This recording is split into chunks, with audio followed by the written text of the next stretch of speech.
มากินข้าวซอสน้ำกันเด้อ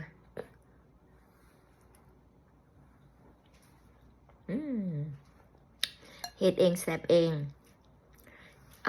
อันนี้บ่แม่นอันนี้บ่แม่นข้าวเปียกแบบใส่ข้าวเด้อันนี้แม่นข้าวเปียกใส่ใส่โอ๊ตแล้วก็ต้มใส่โอ๊ตใส่จินเจอร์ใส่ไข่สิ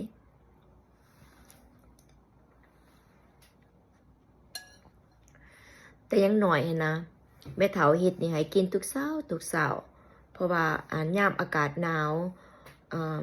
อันนี้กินแบบเฮ็ดให้ท้องเฮาอุ่นก่อนสิย่างไปโรงเรียนหั่นนะ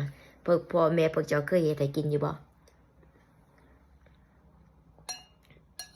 ข้าวถ้วยน้อยๆแบบนี้ก็แซ่บแบบจับใจเบามากก็ขึ้นหอดเพิ่นเนาะความหักของเพิ่นหายเฮาหั่นนะแม่ก็ไปการแม่เฒ่ากับเลี้ยงอยู่เฮือน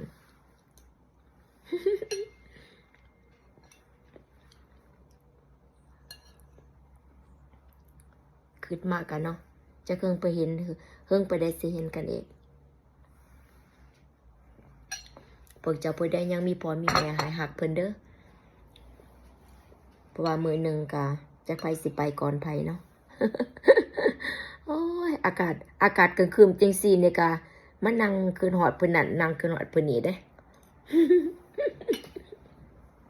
สุขดีวีคเอนเด้อเบิดทุกคน